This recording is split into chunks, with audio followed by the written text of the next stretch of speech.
Hello and welcome to the Gauntlet podcast. My name is Lowell, and this is part of our monthly series of one-on-one interviews with various people in the gaming community.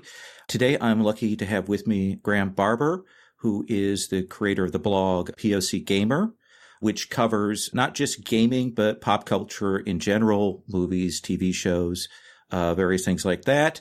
He's been writing that since 2013. He's also a Canadian Army reservist and a diver, which is something actually I want to come back to at the end to ask you about. But Graeme, thank you for joining us today. Yeah, absolutely. Glad to join you. Looking forward to the talk. Yeah, so I've seen just recently you've been talking about the various edition wars with D&D, looking at those and some essays on that. When did you first pick up D&D? What was your first gaming experiences like? My first gaming experience with Dungeons and Dragons, it was in, I think it's like 1992 or 93, somewhere around there. And it was actually with first edition. And a friend of mine's dad had the books from when he was younger. And so we asked if we could see them. And he's like, yeah, sure, whatever. I don't care. Go for it. We convinced my friend to let us make characters. We made characters and we tried to play a game. Everything went disastrously wrong very quickly. But that was my first D&D experience. I really sort of got into it later in high school and then at my first go at university, where we played a lot of second edition. Mm-hmm. And then after that, of course, we played third and skipped fourth, and now we're into fifth. Skipped fourth? What made you decide to skip fourth? Personally, it was a case of fourth edition didn't provide the D&D experience that I was looking for or that I was used to. I feel, at least personally, I feel that had they marketed it as a tabletop tactical strategy game, like a squad level tactical strategy game, it would probably still be on sale. But as a role playing game, I found it very restrictive. There was not as much creativity or agency allowed within the classes. And probably most irritating of all was that, with few exceptions, they tried to shoehorn sort of everything that existed in fourth edition into pre-existing campaign settings, regardless of how well it actually fit or whether it was seemed to be a good idea or not. So we tried it out and we just couldn't get into it. And so for the most part during that whole phase, we actually just fell back to playing 3.5. And oh, really? Yeah. Then when D&D Next came out, we got really into that, and here we are. You didn't make the shift over to Pathfinder, though. I know a lot of people that with their disillusionment with fourth, they ended up going that direction. That just wasn't a thing that you guys went towards?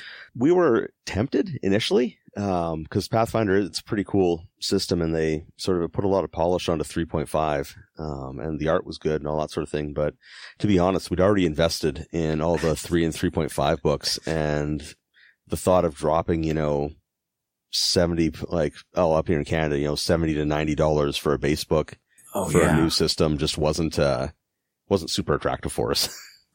So I found your blog via Kotaku, and the article that was there looking at the recent Tomb of Annihilation review, the new product for D&D 5e. And they quoted you extensively in there talking about the history of some of the areas in there. And then I went back to your blog and you have a couple of pieces of review on that. And in particular, you talk about Chult and that area in the Forgotten Realms and what's going on with that. Can you give us kind of a primer on that locale in the sort of WotC TSR D&D universe? Okay. Chult makes its first appearance in first edition. That's when the Forgotten Realms, campaign setting first came out, and in the first edition, all it was an area on the map.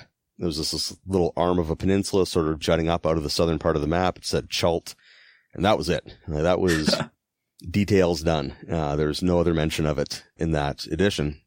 In second edition, it got a little bit more attention, but it was very sort of ham-handed how they went about it. There was a novel was published called The Ring of Winter in the Harper series. It's a decent novel, but it's very much about people from like the Sword Coast adventuring in Chult. Mm-hmm. Not so much about anyone really in Chult.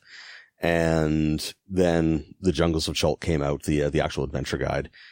And it actually did an okay job as far as the time goes, like that era, for trying to create a place. But by and large, from its inception, Chult has been a place where you go for an adventure, but it's not a place where you have a campaign. Like, it's not a location where you make characters from that place. It's never sort of been worked with that way. And so now they decided to make it the home for the Tomb of Annihilation adventure. And I was eager to see what was going on with that. And so, yeah, that led to the review that's almost done. I think there's one more part. And then, of course, the interview for Kotaku and now this. So Chult is like many of the Forgotten Realms, and actually I think that the Known World first edition stuff is even more doing this of borrowing real world cultural sort of imagery and types and things like that. And certainly Chult is trying to borrow a little bit of a sort of African themes and imagery and so on.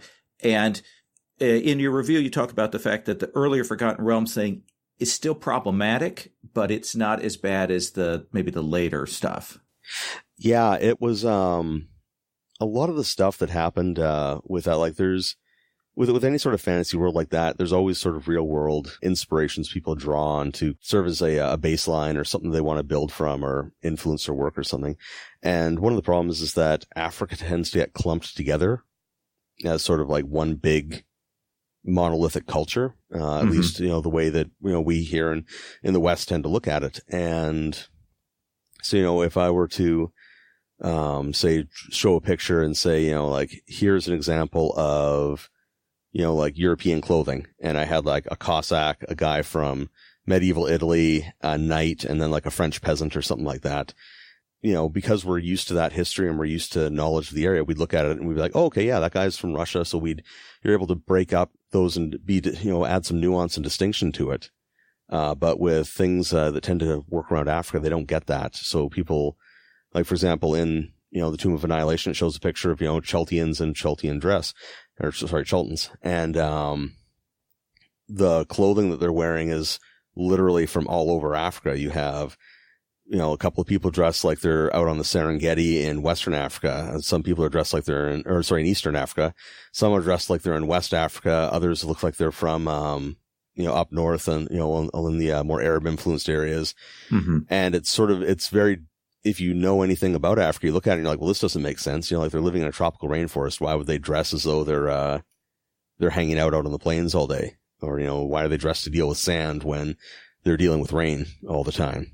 And so some of the earlier stuff, it was better in the sense that when they wrote it, they actually spent some time trying to explore a little bit the culture of the area, because I believe the writers at the time realized there wasn't a lot of information about it. But in later works on Chult, they sort of gloss all that stuff over. And, like through third edition and fourth, it wasn't even really an option to make a character from there. Like, there was no background information aside from, yeah, they're black, go for it.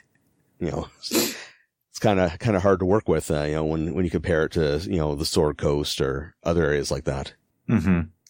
Yeah, I was looking today at Champions of Mystara, which is part of that whole Known World stuff. And it has, 8 pages of sort of African analogs, and we've got pygmies, and, nothing for character creation. There's nothing besides just kind of some random details that seem very derivative and not particularly well thought out.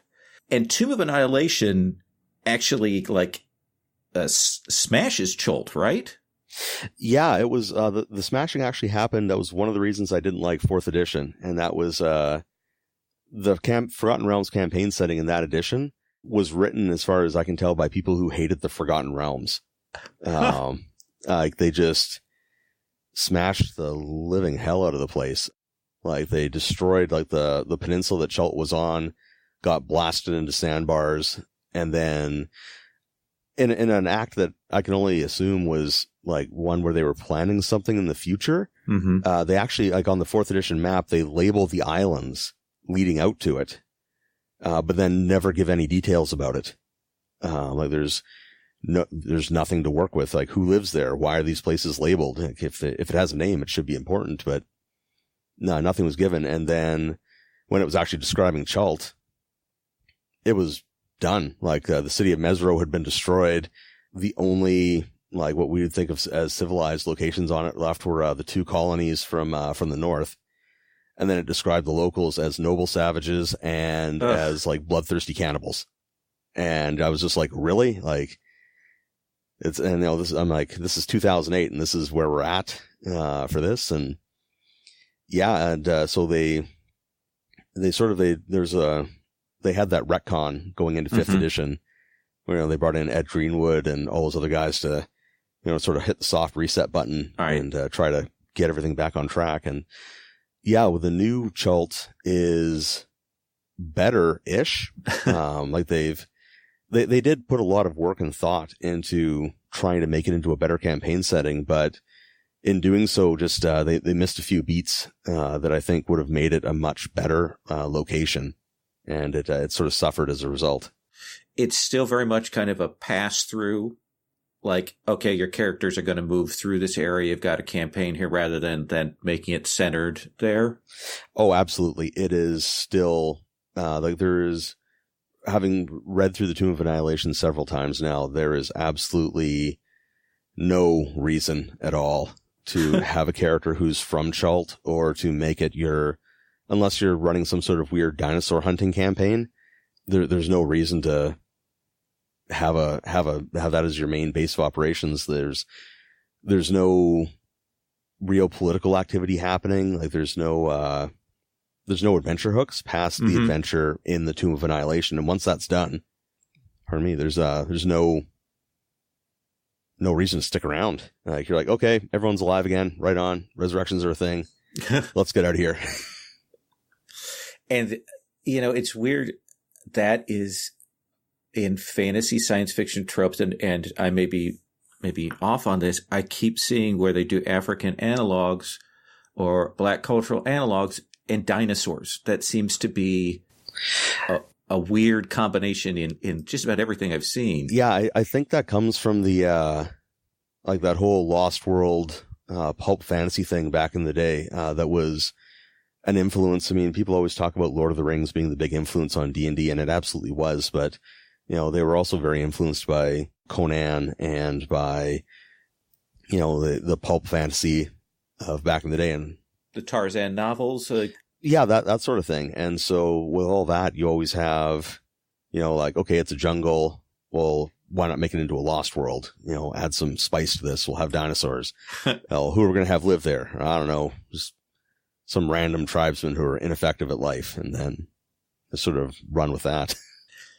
So are there any games or products or things in terms of RPGs that you feel maybe do a good job of representation or cultural identity that you dig? Yes, there's one recently out by it's a game called Kikanga, and it was written by an African-American writer, Milton Davis. Oh, wow. And he has done a really bang-up job both researching and trying to create an African-centered adventure and game setting. And I believe he released it earlier this year, and it's on Amazon and everything else like that. And he's done a really good job with that. On the from the more sort of like conventional routes that more people would be familiar with, there's also the Pathfinder did an Africa setting. Oh, really? I didn't realize that. I think it's called Mwangi or something like that. And it's not bad. It isn't great. Like it has its own stumbles and its own own points of failure and stuff, as a lot of things do. But they did a decent-ish job at it. But I would say at the moment, Kikanga is probably your best bet for if you're looking for something African focused that's well thought out, well researched, and well done. That would be it. So what are the other games that you've played? You talked about D&D, but I've seen you also refer to Rifts on your blog. Yeah, Rifts is that, it's that game that I played when I was younger that just keeps coming back, and I'm like, no, I don't want to play. Like, oh, okay, yeah, hang on, let me get my dice. And it's I've played Rifts quite a bit. We were actually kind of an odd group for a lot of my initial role playing experience. As much as I did play D&D, Palladium Books' games were an equal, if not larger part. Like, we all played Rifts, Ninjas and Super Spies, Heroes Unlimited, like all that sorts of stuff. And I got into science fiction quite a bit. Like, I enjoyed Traveler, the New Era. And I've got a bunch of those books. And Heavy Gear. Oh, yeah. Would probably be, I've still have all my second edition Heavy Gear books, and every so often they get dusted off and we go out for some adventures in Gears. And so you are playing Gear. It's I have all the Heavy Gear books as well. Oh, nice. And it's one of those games that I've always collected the books for, but we've never ever gotten to the table. And I've got a bunch of those, but yeah, Heavy Gear, I love the world building there. Oh, absolutely. It is like, bar none, probably the best effort I've ever seen in active and creative world building. Like, they assumed nothing, which I think was good, and just worked up from there. And as a result, you have this amazing campaign setting. I'm sort of sad they're just focused on miniatures now. Yeah. Because. And a weird scale, that smaller scale is a little annoying. Yeah. But we took it to the table many times, and the game system worked fantastically. It was very smooth, and combat was absolutely hair raising. Like, you could. Oh, really? Oh, yeah. If the combat in the game could get very high pressure very quickly. And like after a big battle, like, you needed to take 5 to go breathe and everything else. And that was, and we had the little cardboard cutouts and everything. It was great. Oh, okay. It's interesting as you say Rifts because I'm always surprised at how many people I talk to who started gaming in the 90s and stuff, that's their entry point, that Rifts was what they played all through high school, and that it's always a guilty pleasure. Yeah, very much so. They don't kind of want to say that they did that. Jason Cordova, one of the co-hosts here and sort of the founder of the Gauntlet, he keeps going back to it and thinking about how to do it with new gaming stuff. So, yeah, it very much is a guilty pleasure. And yeah, I'd say a lot of people who came into gaming in the 90s, if they weren't playing Rifts or something like that, a lot of them might have even been playing the World of Darkness stuff, like the Vampire or Werewolf, because I remember those books were everywhere in game shops as well. Oh, yeah. Now, let me ask you, I mean, when you're looking at those games, when you were approaching that, there's a lot of people talking about issues of representation, about seeing themselves in the game books. I'm white male. That's never even occurred to me because of that. Are there games that you felt welcomed you, or games that you felt pushed you away in terms of looking at them for representation? I would say that there haven't been any games that I've run into that have really pushed me away, with the exception of 4th edition. And that was because 4th edition, when you looked at the sort of the damage that was wrought across the realms, it was very unevenly placed on like the more ethnic sort of settings. Like Mazda was excised from the planet completely. And I mean, I even saw a post where people were discussing 4th edition when it came out, and people were talking, they were happy. They were like, oh yeah, they got rid of like all these places and put new places to explore. I'm like, well, how many of you actually went to Mazda? Like, how many of you actually did those adventures? So yeah, like that got hit. The whole Chult Peninsula got blasted. Chult itself, was, effectively rendered unoccupied. Termish got turned into it was a failed state. Like Termish being the other black culture, or the people like to point at in Forgotten Realms. And yeah, it just sort of like, it was a setting where if you were white, you were probably okay-ish. If you weren't, odds are your land had probably collapsed, caught fire, been teleported to another world, or hit by asteroids or something. So it was really sort of, that was the only game I would say that really pushed me away. Okay. As for representation, to be honest, until fairly recently, representation in games has been very low. It was very much a case of like, you'd see maybe one picture, in like a whole book, where you're like, oh yeah, there's a black guy, or, something like that. I would say with the notable exception of, Japan and China. Mm-hmm.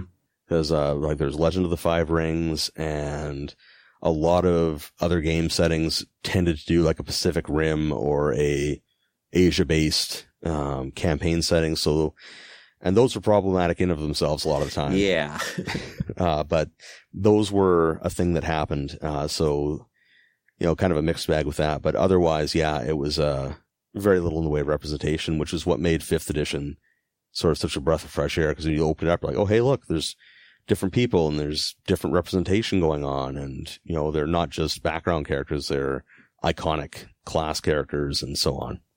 It's interesting you mentioned L5R, because right now there's Fantasy Flight Games they've redone the card game, and they're redoing the role-playing rules.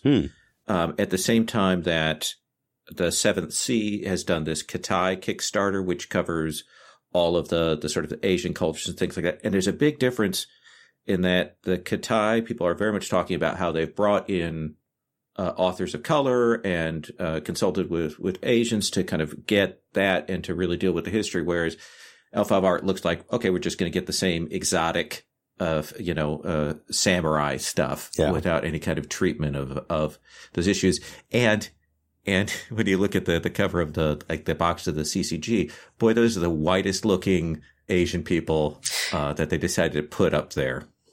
Yeah, and I think that actually really shows the sort of the split in effort that's happening in a lot of in the gaming community right now. Is you have one side that is saying, hey, we're not experts on this area. This isn't something that we have enough expertise on to do well. Let's bring in some outside assistance to try to get it right and try to, give a good, nuanced and detailed description that's going to make people more interested and want to play these sorts of characters, and adventure in these sorts of places. And then you have sort of the more old guard approach, which is, look, we're making a game. We're going to make the game how we want to make it. We think we know enough, and we can hit Wikipedia if we need confirmation, but it's pretty much just going to be what we've always made.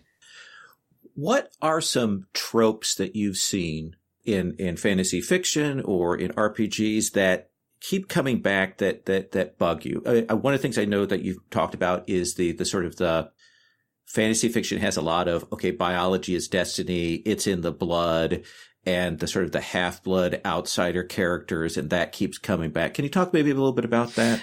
Well, right there, that would be like one of my number one irritations with a lot of fantasy products, and even science fiction products these days, is that it defaults back to this really poorly thought out concept that was in the past used extensively to support, racist policies and racist ideas, that, the blood will tell. And, you see it literally everywhere. You're like, oh yeah, like this character is half this, so they're automatically, and just, fill in the blank with all their issues or problems, and it all gets traced back to their heritage. Or, science fiction wise, recently, like I enjoy the show Robotech, and when the Shadow Chronicles came out, I was super excited. I was like, finally, they're moving the story forwards after 20, 30 years or so. And one of the things that happened in it was they discover that, the Hadenite aliens were actually betraying them,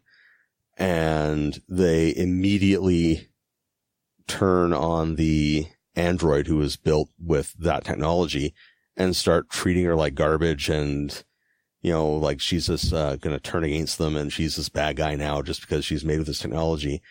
And then it's only when she, takes action against the Hadenites, like, okay, now you're good. I guess you're okay. I was like, really? Like, are you kidding me? Like, the years and decades of service prior means nothing the minute you find out that, this might be happening. And now that she's stood up to the makers of the technology that she was made with, now she's okay.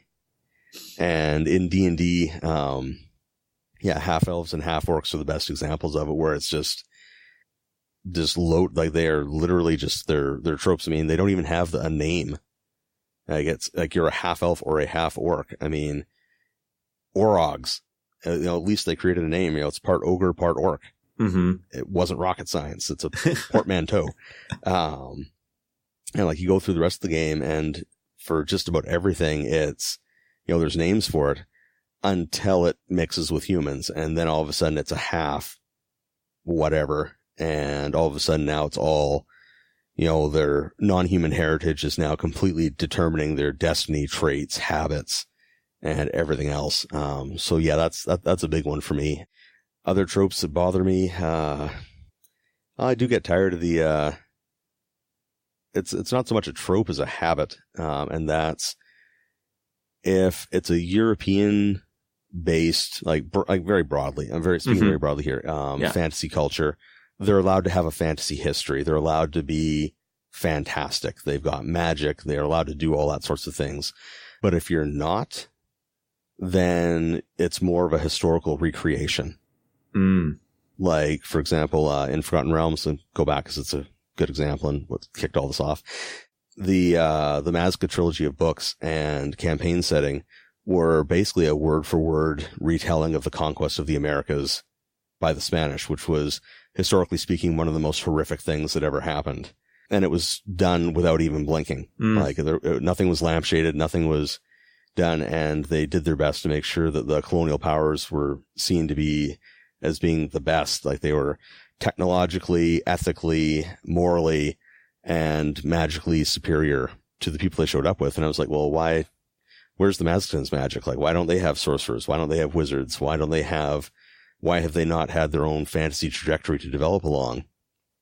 They were just regular sort of like Aztecs hanging out. And all of a sudden a bunch of guys showed up with magic and firearms. And then, with Chult, they actually, in the new book, it was fantastic. They built on the history of Chult. All of a sudden there's other kingdoms were there, and there's, evidence that things were done, but because it's a jungles only have ruins in them. So there's no, there's no culture there. There's no place to be from that isn't Port Neonzeru or, one of the colonial areas. So it's, things like that. Those bother me.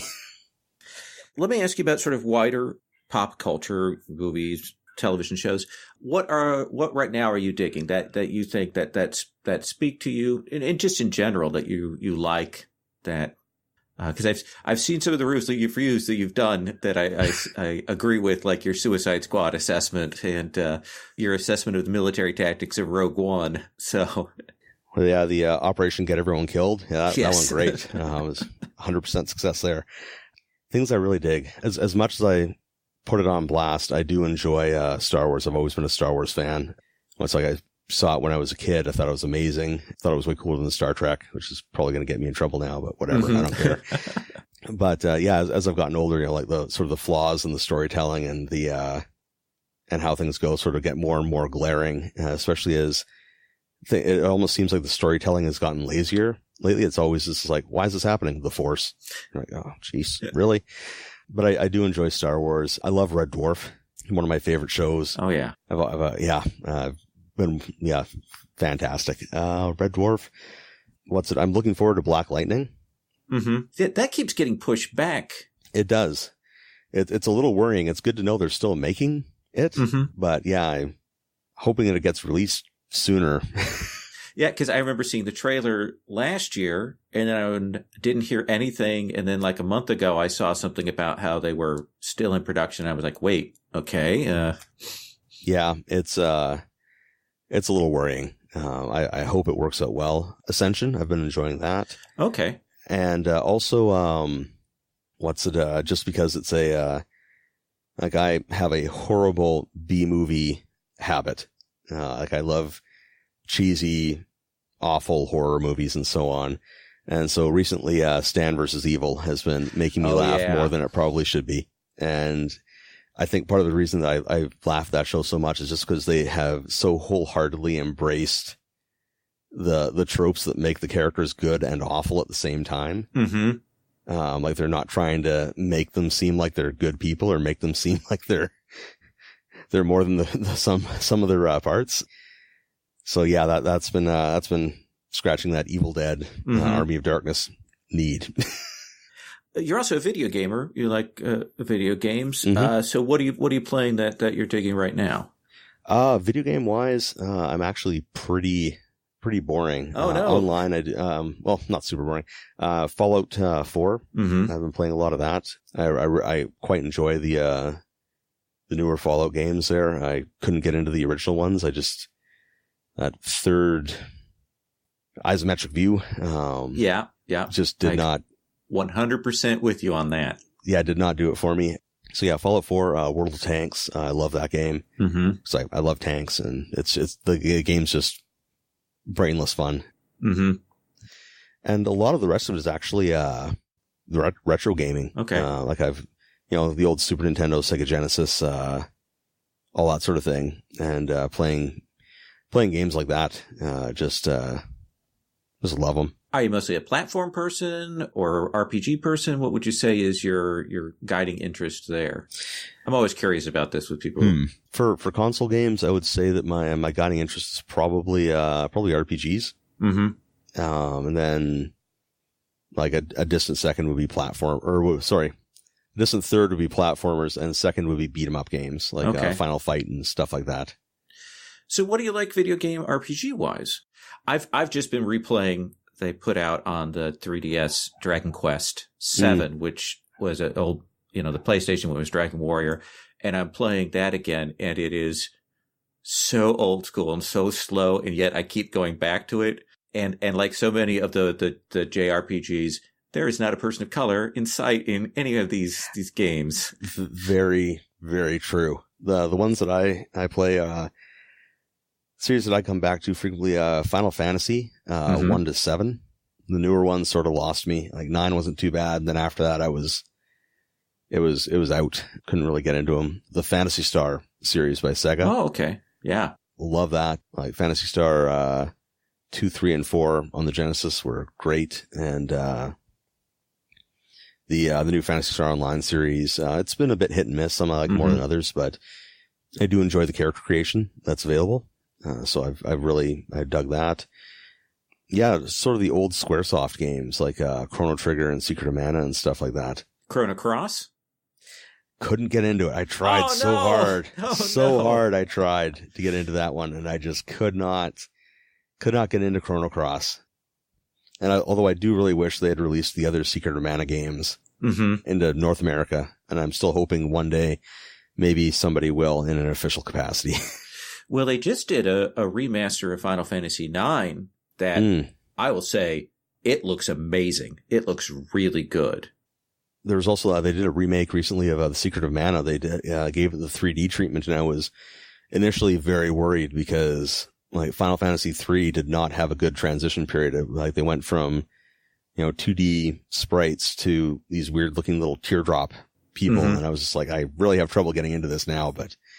Yeah, the new Secret of Mana actually looks really good. Like they stayed true to the original art style, and it looks sharp. Let me kind of jump tracks here. I saw that you'd worked with a thing called the Virtual Fantasy Con. Yes. Recently, can you tell us what that's about? Yeah, that was actually something a friend of mine, an author, Diane Morrison. She has gotten into writing quite heavily. She's got some stuff out on Amazon and all that sort of thing, and. We've known each other for ages, and she got involved in the Virtual Fantasy Con, I think last year, maybe the year before. Really enjoyed it. And then this year when she had the opportunity to do some panel work because of my military background and because of listening to me complain about various things over the years, she's like, hey, how would you like to be on this panel about, warfare in fantasy worlds? And I was like, yes, I will be there. Tell me when. And so, yeah, we did a panel, and it was really good conversation. And is that posted online? Yes, it is. It's it's on YouTube, and I posted a link to the video, at least the one that I was in is, on my blog as well. Okay. I'll make sure I have the link to that in the show notes. Hey everyone, Jason here. I want to tell you about Codex. Codex is the Gauntlet's monthly RPG fanzine. It features original story games and LARPs, hacks and supplements for existing games, and loads of original artwork. You can get access to Codex by making a $4 or higher pledge to the Gauntlet Patreon. The issue available for January 2018 patrons is called Codex Lies, and it's all about deception.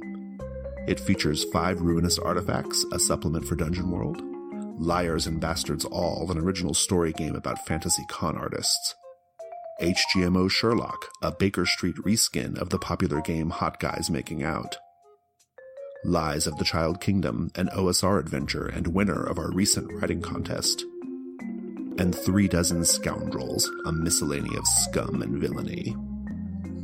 Your $4 pledge in January not only gets you a PDF copy of Codex Lies, but your name will also be included in the back of future issues of Codex, along with your special Keeper of the Gauntlet title, so long as your pledge is active. Support everything we do in the Gauntlet, including this podcast, and get access to Codex Lies by going to patreon.com/gauntlet.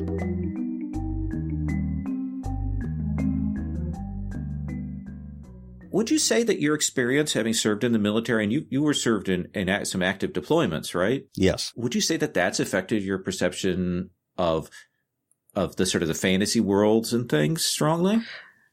Yeah, actually it has. It gave me a chance to, the biggest effects on it were that it gave me a chance to travel. It let me sort of get out of North America and see more of the world, and not always in a bad way. Like I got to, I got to go, I've seen Budapest, I've seen some of the United Kingdom, when I was on leave when I was in Bosnia, and, I got to see Croatia and Bosnia, of course, as well. And then, seeing Afghanistan, seeing what a desert's actually like, and seeing how different peoples adapt to, their environments, their climates, the culture, all that sort of thing. And of course, another great place I went to was Bali, which was fantastic because it's just, the culture there is not unrelated, but they're very different from the rest of Indonesia. And they have so many amazing things happening. And it's one thing to be able to try to describe something that you haven't seen or try to describe something that's related to something you've seen. So, when I think about, jungles or rice paddies or tropical beaches, these things, I have these, I can draw on my experience, for it, same with desert. And, cause I do have, some, background in, anthropology and archaeology. It really sort of gave me better insight into how the peoples in these places adapt and how their cultures develop, to meet the needs of the area they're in. You're up in British Columbia. Yes. What's the gaming scene like around there for you? Where I am, I honestly couldn't tell you. I know there is a gaming scene. Right. I know the big part of the scene around here, at least where I am, is miniature wargaming. There's a very healthy community for that, with Warmahordes and and Warhammer 40,000, I would say, would probably be the most common games being played there, with Flames of War coming up. Oh, really? Like a lot of games of War or Flames of War fans up here. And game wise, the shops, the game shops that I go to around here, there has been a marked decrease in the amount of stock they maintain for role-playing games. Yeah.